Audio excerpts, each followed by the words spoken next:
Magandang umaga po sa lahat. Kumusta naman po kayo? Mabuti naman. Mabuti ka rin. Araw-araw ay marami tayong ginaganap na mga pangangailangan sa buhay. Lalo-lalo na yung araw-araw na paulam, araw-araw na pagsaing, araw-araw na baon ng mga estudyante, buwan ng bayan sa kuryente, pang-load, pahulog sa guard. Daming isipin na.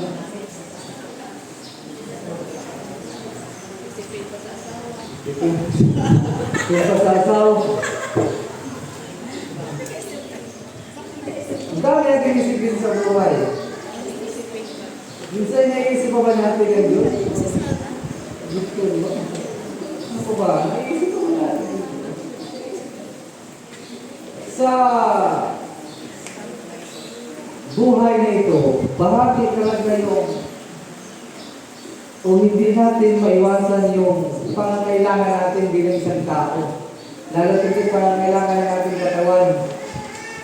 Ano po? Kasi hindi na pwedeng hindi tayo makakain. Ang hirap naman kung makakain ka, walang ulam. Parang hirap. Nakakapanghina pag walang kwarta.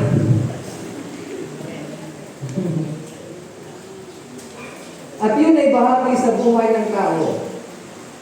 Ngunit kung ating titingnan, kailan ba pinukso si Jesus ng Diablo? Noong dinalan ng Espiritu Santo si Jesus doon sa ilang. Ibig sabihin, isang lugar na wala. Pag sinabing ilang, desierto, makikita natin ano, yung desierto, walang puno, mainit, walang tubig. Tapos, sa kanyang sitwasyon, hindi siya kumakain, hindi wala ng pagkain. At sa kanyang sitwasyon na hindi maganda, sa kanyang gutom na nararamdaman, sa kanyang uncomfortable situation, sa kanyang kahinaan, nagpakita yung Diablo. Sabi ng Diablo. Nakita ng Diablo na si Kristi, gutom, sabi ng Diablo. Kung talagang ikaw yung anak ng Diyos, itong bato ay gawin mong tinapay. Bakit nasabi ng Diablo?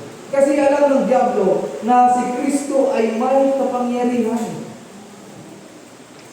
Walang imposible sa Kanya sapagkat nasa Kanya ang kapangyarihan ng Diyos. Na kahit bato ay kaya niyang gawing tinapay.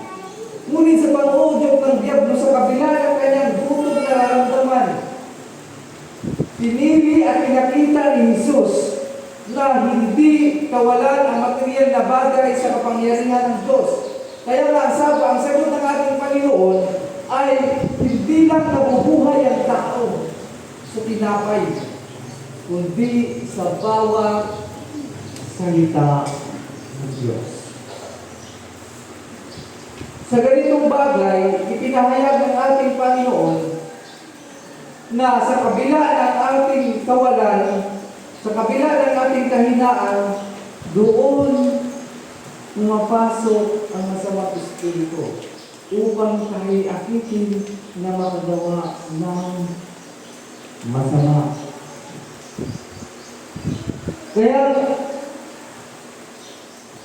sa paggawa ng mabuti, ang sabi ni Kristo, sa paggawa ng mabuti, piliin mo palagi yung kapangyarihan ng Diyos. Kaya sa paalala ng ating Panginoon, lagi nating tatandaan na sa kabila ng kawalan, sa kabila ng kahirapan, sa kabila ng hindi magandang sitwasyon, ay panatilihin natin ang ating pananampalataya sa Diyos. Sapagkat ang mga bagay sa mundong ito ay mayroong dahilan.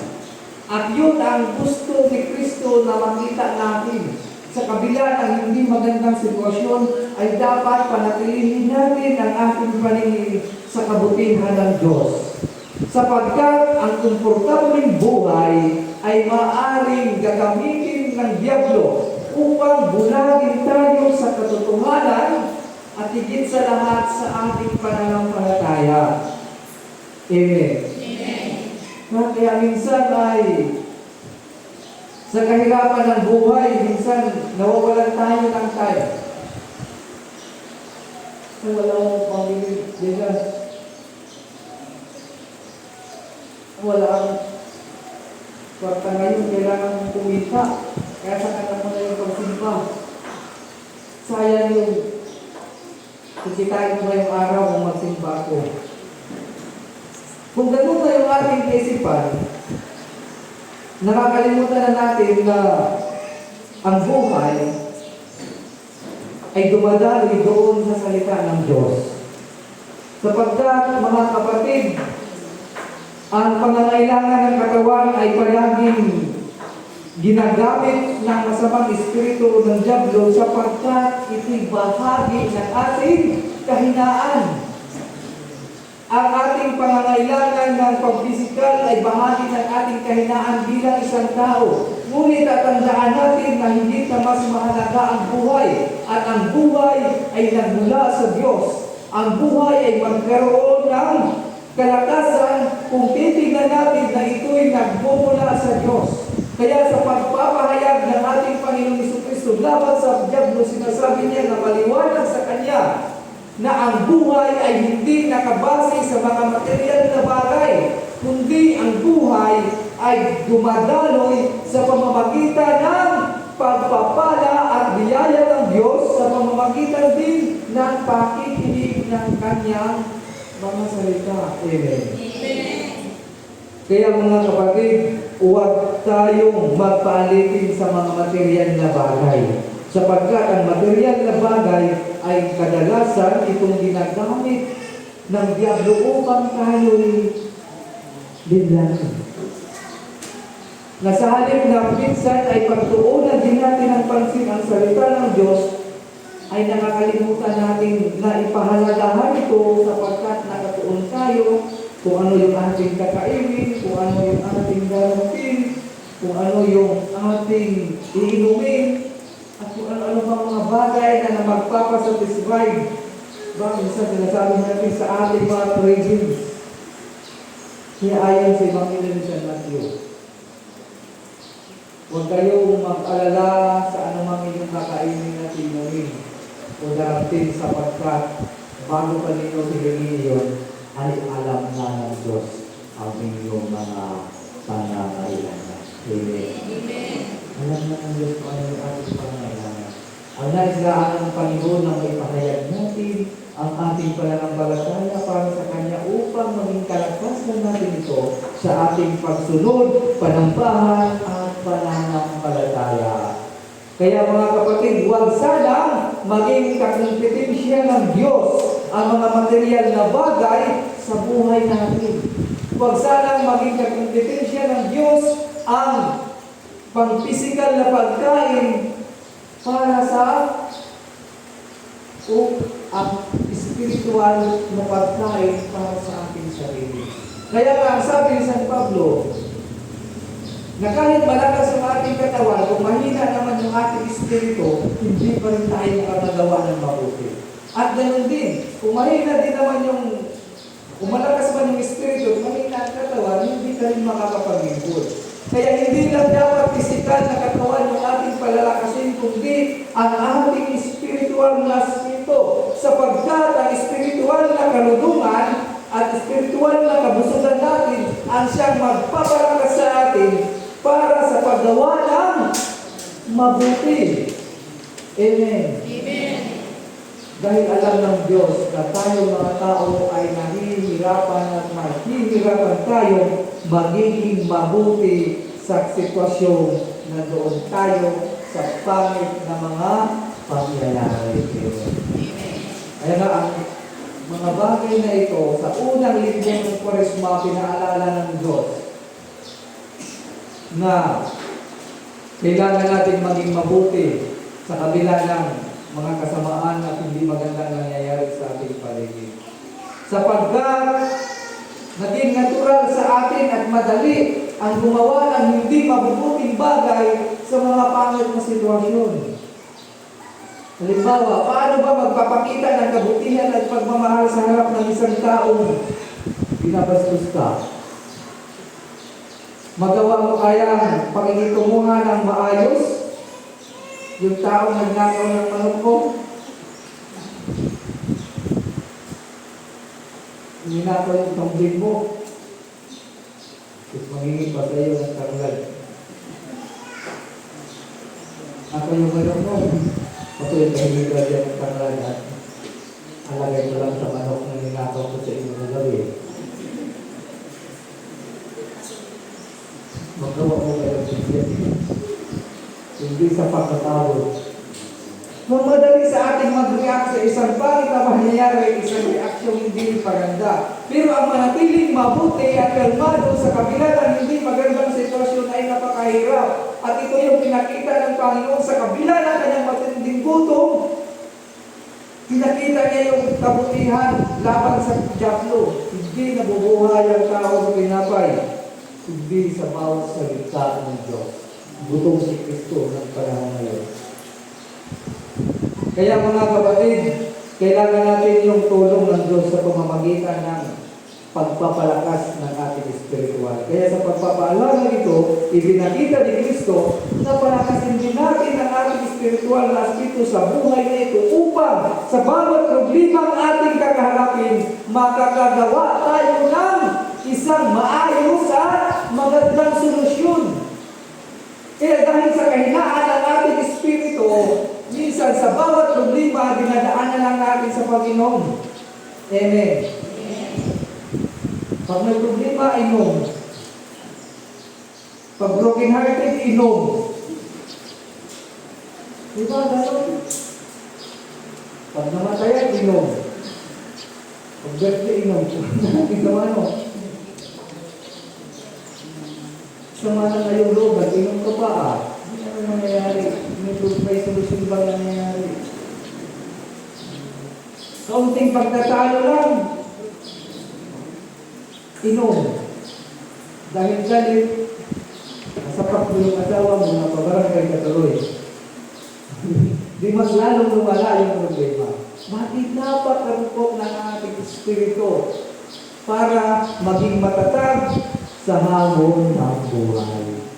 Kaya nga, ang sabi ng ating Diyos, buhayin natin ang ating sarili sa pamamagitan ng iyang sa kanyang mga aral upang sa bawat problema ng ating kakaharapin, mayroon tayong malinaw na solusyon. Amen. Kaya kahit magparanaw lang, high blood na agad. Paranaw naman. Talagang ganun sa Marinopin, masanay na. Kaya panasasin natin ang ating espiritu sa pamamagitan ng salita ng Diyos. Sa ikalawang bahagi, ano yung ginamit ng diablo sa pagtukso sa ating Panginoon sa Kristo? Pangalawa ay pinakita niya yung buong kaharian. Ang sabi ng diablo, una nang ibinigay ito sa akin, at pwede itong ibigay kahit kanino. Pag ikaw ay sumamba sa akin, ibibigay ko ito sa iyo. Mulit masagot ang ating Panginoon sa Kristo. Sabi niya, wala kang ibang dapat sambahin, kundi ang Diyos lamang. Nasusulat, wala kang dapat sambahin, kundi ang Diyos lamang. Mga kapatid, karangyaan ng buhay, kayamanan, kapangyarihan, maraming nag-aasam, maraming nagpapatayan. Sa lapit, maraming nag-aaway. Ano ba yung mga palatandaan na yung nagiging Diyos natin ay ang pera? Ano yung palatandaan? Kapag kaya mo nang gumawa ng masama dahil sa pera. Kapag magawa mo nang magsinungaling dahil sa pera. Kahit kapag kaya mo nang pumatay dahil sa pera. Yung magawa mo ng ipagpalit yung mga kapatid mo, kamag-anak mo, kapamilya mo, mahal mo sa buhay, ng dahil sa kayamanan. Yun ang pagpapakita na mas naging Diyos ang kayamanan sa iyo kaysa sa Diyos mismo. Amen. Kaya mag-ingat tayo sa ganitong karamihan. Mag-ingat tayo sa maraming kayamanan. Pagsikapan natin na hindi tayo matangay sa kaginhawaan ipinaparamdam sa atin sapagkat kadalasan ito rin yung ginagamit ng diablo upang magagawa tayo ng masama. Kadalasan may mga ganong nangyayari. Diba? Lalo na kung ang magulang ay mayaman tapos namatay, hindi nahatin na maayos yung mga ari-arian, magpapatayan yung mga magkakapatid. Minsan, yung magkapit-bahay, nagpapatayan dahil lamang sa maliit na pamagitan. Hindi akin na yan. Huwag kang dumaan sa harap namin. Lupa namin yan. Ayaw mo na padaanin yung kapit-bahay mo. Kasi lupa nila yung nadadaanan. Di ba? Kaya mo na mag-away ng tao dahil lamang ang makamundong bagay nito. Mga kapatid, hindi naman pinagbabawalan ng Diyos na mamuhay tayo sa kasaganaan. At yun na ang gusto ng Panginoon. Mamuhay tayo sa kasaganaan. Ngunit ang sabi ng Diyos dapat sa pamamagitan ang kanyang biyaya. At ang biyaya ito yung dapat natin gamitin sa paggawa ng mabuti. Hindi sa paggawa ng masama. Kaya nga, ang sabi ng ating Panginoon, Diyos lang ang sasambahin mo at hindi yung kayamanan. Sapagkat ang pagsamba at pagkilalang kapangyarihan sa kayamanan ay katulad ng pagsamba sa diablo, pagsamba sa demonyo, pagsunod kay Satanas. Sapagkat hindi mo magagawang ang mga mabubuting bagay gamit ang kayamanan kung ito ay mas nagiging mahalaga kaysa sa iyong pananampalataya. May isang bagay pa. Kapag hindi ka na makapagsimba dahil sa pera. Amen. Sabi siya, ayaw ko nang magsimba kasi sayang kung ikitain ko ngayong araw. Di ako makapagsimba kasi kailangan ko mananap buhay. Yung ipinapalit mo na ang Diyos sa hanap buhay, yun ay ang pagpapakita na nagpapatalo ka sa tukso ng demonyo. Kung hindi ka na makapaglingkod dahil sa pera. Amen. Naisip mo talaga, ano namang kikitain ng simbahan? Diba, masimba kayo, hindi mo ngayon makita. Mabawasan pa nga niya, lalagay pa kayo mo niya sa basket. Pero, babawasan na yung basket.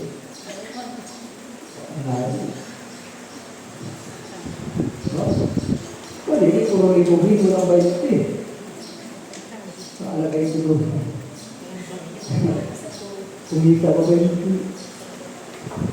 Pero kung ang iisipin mo yung pagsimba, gastos, gastos lang naman yan.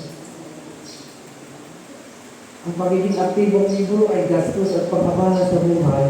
Isa itong sinyalis na nagpapakita na mas pinaguran mo ang diablo kaysa sa Panginoon. Ang pagdadamo sa paglilingkod sa Diyos ay ang pagpapakita na mas sinambang mo ang diablo kaysa sa Diyos.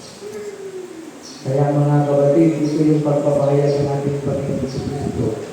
Wala kang ibang dapat mas higit na mahalaga kaysa sa lahat kundi sa Panginoon. Kung mahalaga sa atin ang kayamanan, sabi ng ating Panginoon sa Kristo, mas pahalagahan mo ang Diyos. Kung mahalaga sa iyo ang maraming material na bagay sapagkat nakikita mo ito yung nagbibigay sa iyo ng kaginhawaan, mas pahalagahan mo ang Diyos. Sapagkat sa Kanya nagbumula ang tunay na kaginhawaan ng buhay. Sapagkat ang pagmamahal sa kapangyarihan ng kayamanan ay siyang magtutulak sa iyo sa paggawa ng masama. Amen. Kaya maraming tumapatay dahil sa kayamanan. Marami ang ibinibinta ang prinsipyo dahil sa kayamanan. Marami ang tinatalikuran, itinatakwil ang kahit sariling kadugo dahil sa kayamanan. Maraming hindi nag-iinikan dahil sa pera. Amen. Kaya kung ganito na ang estado ng buhay mo, sabahan na yan. Kasi hindi na Diyos ang naghahari sa iyo. Hindi na Diyos ang sinasama mo at hindi na Diyos ang gumagamit sa iyo. Hindi ang Diyos. Hindi mo na magawang magmahal dahil sa iyong kapwa, dahil sa kayamanan, sabahan na na. Dahil hindi na ang Diyos ang gumagamit sa iyo, kundi ang Diyos. Amen. Diba kasi ang tinuturo ng Diyos, pagbibigay, pagmamahal, pag-unawa, pag-ibig. Pero yung nakikipag-away ka na, hindi na Diyos yan. Yung hindi ka na makangiti, baka natatakot sa utangan, hindi ka sa Diyos yan. Kung hindi ka na makalingon, kasi baka Mars, pautan ay hindi na sa Diyos yan. Yung madamot ka na, hindi na yan sa Diyos. Kundi ikaw ay ginagamit na ng Diyos para siya ang maging Panginoon sa buhay. Upang sa pamamagitan mo mapapalaganap ang kasamaan. Kaya mga kapatid, lagi nating tatandaan na ang Diyos ay higit kaysa sa kayamanan. Ang Diyos ay higit sa salapi. Ang Diyos ay higit sa ating minahal na ginawa. Ang tunay na kaginawaan ay sa Diyos mo masukuhan. Ang tunay na karangyaan ng buhay ay sa Diyos mo makikita. Sapagkat ang kapalit ng pagmamahal at paglilingkod para sa Kanya, tunay na kayamanan. Ang kayamanan hindi mananakaw ng mga. At ikatlong bahagi, sabi ng Diablo, dinala si Kristo sa taas ng tingko. Sabi ng Diablo, magpatihulog ka sapagkat ng tunay. Kung ikaw ay anak ng Diyos, ipapadala yung kanyang anghel upang ikaw ay ingatan na kahit baka matisod ang iyong mga paa sa pato. Ngunit ang sabi ni Jesus, huwag mong subukin o tuksohin ang Panginoon ng Diyos. Sa ganitong bagay, maliwanag na pinaalala sa atin ni Kristo at pinakita bilang halimbawa, huwag natin subukin ang Panginoon. Sapagkat ang Diyos ay walang dapat patunayan sa atin. Sino ba tayo para humihingi ng patunay? Diyos, kung mahal mo ako, mapalarunin mo daw ako sa loto. 1 million lang. Huwag natin subukin ang Diyos. Matutuo siya sa atin. Sapagkat ang lahat ng bagay ay nakaplano para sa atin. Ang Diyos kailanman hindi nagsisinungaling. Kailanman ang Diyos ay hindi nagpapabaya. Kailanman ang Diyos ay hindi tayo iniwan.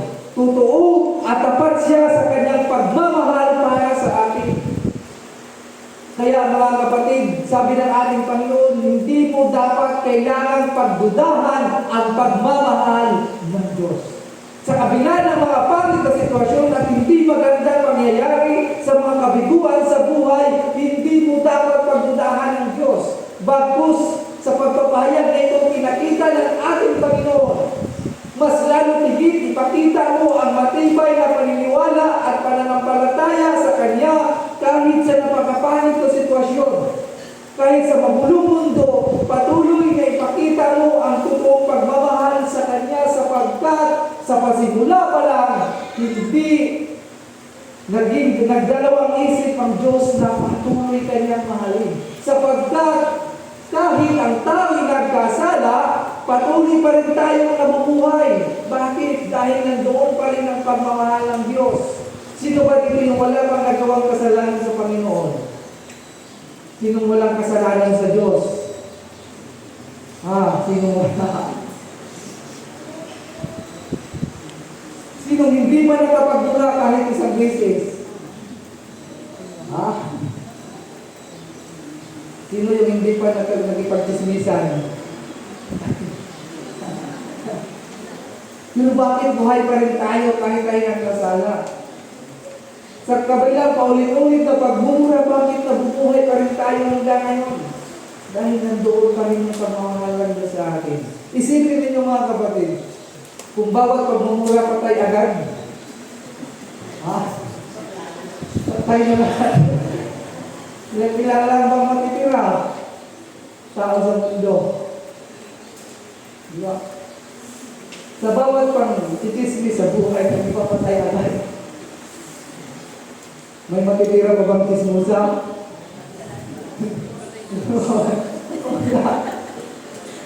Pero kahit yung tismusa hanggang ngayon nabubuhay, bakit nandoon pa rin yung pagmamahal ng Diyos? Kung sa bawat pagsisinungaling, patay agad, wala ng tao. Wala ng tao. Pero bakit hanggang ngayon nabubuhay pa rin yung mga sinungaling, yung mga paasa, yung sa una lang sweet, yung mga tutay pagbuhay pa rin. Dahil nandun pa rin yung pagmamahal ng Diyos. Kaya hindi dapat, sabi ni Kristo, pagdudahan ang pagmamahal ng Diyos. Sapagkat unang-una tayo tao at hindi kapantay ng Diyos. Wala tayong karapatang subukin ang presensya ng Diyos at kapangyarihan sa buhay natin sapagkat hindi natin kapantay ang Diyos. Ang Diyos ay Diyos at ang tao ay tao. Pero tandaan natin, unang ginawa ng Diyos ang pagmamahal sa pamamagitan ng pagiging tao niya. Nagpakatao ang Diyos upang dalhin ang tao sa kabanalan sa pamamagitan ng kamatayan ni Kristo. At una na itong itinayag, sapat na ang salita at mga pangaral at pagpapakasakit ng kanyang anak upang ipakita sa atin na mahal tayo ng Diyos.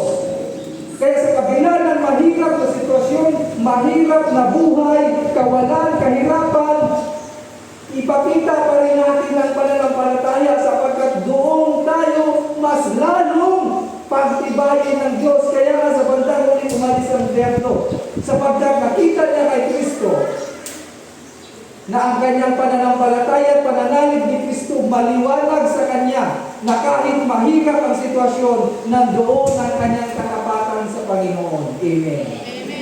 Kaya mga kapatid, sa mahirap na sitwasyon, huwag tayong mawalan ng pag-asa. Sa mahirap na sitwasyon, mas lalo nating tibayin ang ating pananampalataya sa Diyos at huwag tayong mag-alinlangan. Sapagkat ang tunay na anak ng Diyos hindi nabubuhay sa maayos na sitwasyon. Ang tunay na anak ng Diyos nabubuhay sa mahirap na sitwasyon. Sapagkat hindi tinutokso ng Diablo ang kanyang kampon. Amen. Kaya nga kung wala ang pagtutokso sa buhay mo, kabahan ka na. Kaya nga kung walang tukso sa buhay, kabahan ka. Bakit? Sino lang ba ang tinutokso ng Diablo? Yung mga anak ng Diyos. Kaya kapag tinutokso ka, huwag mong iwasan ang tukso. Kasi pagpapatuloy yun na anak ka pala ng Diyos. Kasi tinutokso ka ng mga demonyo. Pero kung hindi ka tinutokso ng demonyo, kabahan ka. Demonyo siguro ako. Kasi yung demonyo ay hindi ako tinutokso. Pinakaibigan ako. Kaya mga kapatid, kung walang pagsubok sa buhay mo, kabahan ka. Kung hindi ka dumaranas ng kahirapan sa pamamagitan ng paglilingkod, kung hindi ka dumaranas ng kalituhan, kung alin ba ang unahin mo, yung magsimba o maghanap buhay, kabahan ka. Bakit ako parang madali na lang gumawa ng masama? Kasi Kasi kapag nagkaroon ka ng isang pangyayari sa buhay mo na nahihirapan kang gumawa ng mabuti sa paglaban ng masama, ito'y isang pagpapakita na anak ka ng Diyos. Pero kung madali sa iyo ang gumawa ng masama, kabahan ka. Kung madali sa iyo ang magmula kaysa sa manalangin, kabahan ka. Parang nasa panig na ako ng gabi. Kaya mga kapatid, ito yung pagpapakita sa atin na tayo'y mga anak ng Diyos. Kaya kapag tayo'y nahihirapan magsimba, kasama yun sa panunokso ng diablo. Kapag minsan tayo hindi komportable sa pagsimba, kasama yun. Kapag tayo inaanto, kasama yun. Kaya labanan ninyo. Kaya kapag natulog tayo, mas akampi tayo ng Diyos. Diba? Kaya sabi ni Kristo, nabubuhay ka sa salita ng Diyos. Kapag natutulog ka, hindi na ka makarinig sa pangaral. Kakampi ka na. Natalo ka na. Kaya mga kapatid, sabi ng Panginoon sa Diyos, ibanan na natin sa mga palataya. Kaya sa panahon ng Kwaresma, ito yung panahon na ipakita natin sa Diyos ang ating pananampalataya. Upang sa bawat tagumpay ng lahat ng sekso ng buhay, magiging matibay ito. Maging matibay ang ating pananampalataya sapagkat sa bawat pagkapanalo sa lahat ng pagsubok, nagbubunga ito ng tibay ng ating pananampalataya. Kaya pagsikapan natin upang ipakita sa diablo na tayo matibay, matatag sa ating paglilingkod, panambahan at pananampalataya. Upang sa huli, kapurihan ng Diyos, pagpapalang biyaya ang ating matatagap. Sa pangalan ng mga Espiritu Santo. Amen. Magsitayo po ang lahat sa ating sarili at sumasampalataya. Tayong lahat sumasampalataya. Tayo sa isang Diyos sa mga makapangyarihan. Nalimikha ng langit at lupa At ang lahat ng nakikita at di nakikita. Sumasampalataya tayo sa isang Panginoong Jesucristo. Bugtong na ng Diyos nagmula sa mga kabuuan ng simula ng panahon. Diyos buhat sa Diyos, liwanag buhat sa liwanag. Diyos sa totoo, buhat sa Diyos sa totoo. Inianak hindi nilikha sa isa sa pagka-Diyos na Ama. Sa pamamagitan niya nilikha ang lahat. Na para sa ating mga tao sa ating kaligtasan, ay naawag siya buhat sa langit. Sa pamamagitan ng kapangyarihan ng Espiritu Santo, ay pinanganak siya ni Mariang Virgen na kaligtao. Ipinako sa krus sa langalang sa ating ang panahon ni Poncio Pilato. Nagpasawit na matay at nilibig, at muling nabuhay sa katong araw sa katuparan ng mga kasulatan. Umakyat siya sa langit at nalablok sa kanan ng Ama, at muling narating ang maluwalhati upang gumawa ng mabuhay at mga patay, at ang kahayaan niya ay walang hanggan. Sumasampalataya tayo sa Espiritu Santo, ang Panginoon na nakapagbigay ng buhay, na nagbubuhat sa Ama.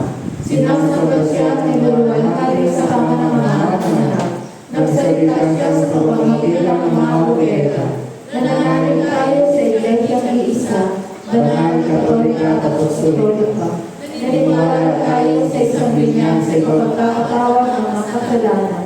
At hinihintay natin ang huling pagkabuhay ng mga namatay at ang buhay na walang hanggan. Amen. Magsinuhod po ang lahat para sa panalangin ng bayan.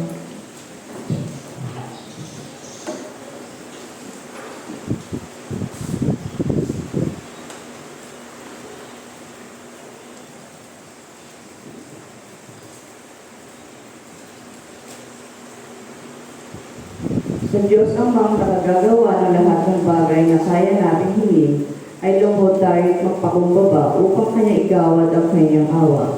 Ang ating pong sasambitin, Diyos Ama, kami ay iadya sa tukso at gawing marapat sa piling mo. Ulitin po natin. Diyos Ama, kami ay adya sa tukso at gawing marapat sa piling mo. Patatagin mo nawa, Panginoon, sa tukso ng korupsyon at pagmamalabi sa kapangyarihan, ang aming mga pinuno sa pamahalaan, lalong-lalo na si Ferdinand Marcos Jr. na aming Pangulo, ang lahat ng sangay ng gobyerno, mula lokal hanggang nasyonal, manalangin tayo sa Panginoon. Diyos Ama, kami ay adya sa tukso at gawing marapat sa piling mo. Palakasin mo Panginoon, ang aming mga lider sa simbahan, obispo, pari at diakono sa tukso na dulot ng materialismo na magbibigay dungis sa kanilang kabanalan, manalangin tayo sa Panginoon. Diyos Ama, kami iadya sa tukso at gawing marapat sa piling mo. Sinasamo namin sa iyo, Panginoon, ang lahat ng Kristiyano na ngayon ay dumaranas ng kapighatian at kahirapan. Makasumpong nawa sila ng kataga ng loob at matibay na pagsandig sa iyo upang hindi mapatid sa maling pagpapasya at pagkilos. Manalangin tayo sa Panginoon. Diyos Ama, kami iadya sa tukso at gawing marapat sa piling mo. Palakasin mo, Panginoon, ang bawat kabataan sa tukso ng makamundong gawain. Ibsan mo sa kanila ang pagiging mapusok at matutunan nila ang pahalagahan ng iyong mga payo. Manalangin tayo sa Panginoon. Diyos Ama, kami iadya sa tukso at gawing marapat sa piling mo.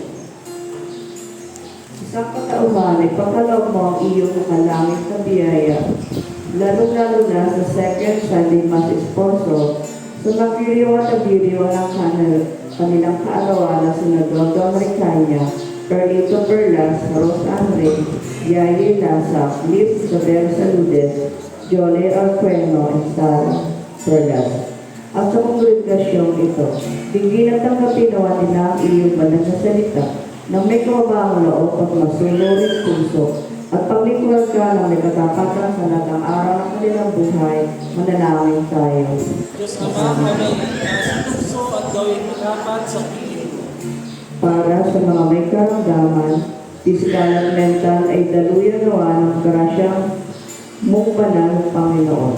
Makaranas naman sila ng pag-unawa at pag-ibig sa mga taong nakapalibot sa kanila.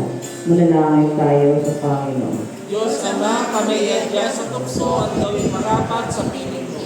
Para sa lahat ng Kristiyano sa makabilang buhay ay nakasama sa iyong walang hanggang kaharian. Panginoon, kasama ng banal na sa kalangitan, manalangin tayo sa Panginoon. Diyos Ama, kami iadya sa tukso at gawing marapat sa piling mo. Sa katahimikan, ating idalangin ating mga pasarili.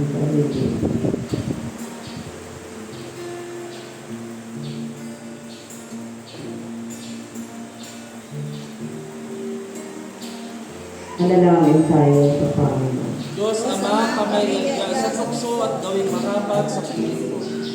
Panginoon, lagi mo nawa kahabagan ng aming mga pagsusumamo para kasing kami sa tukso na ibinibigay ng mundo upang hindi kami mabulit sa dagdagatang ako. Pagkos kami mapasa iyong piling. Sa ngalan ni Kristo ang aming Panginoon. Amen. Magsitayo po ang lahat.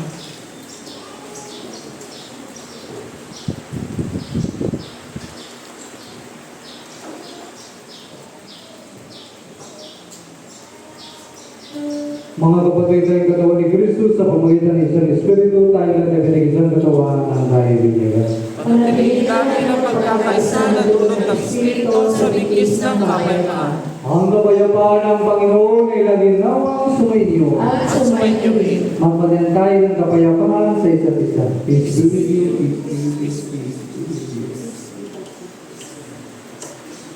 Buong kaganap ang inandog natin sa Panginoon ang karangalan na nararapat sa kanyang pangalan, kayo magdananangay at pumaroon sa kanyang harapan. Magtiyo po ang lahat at ating inanda ang ating mga sarili para sa pag-aalay.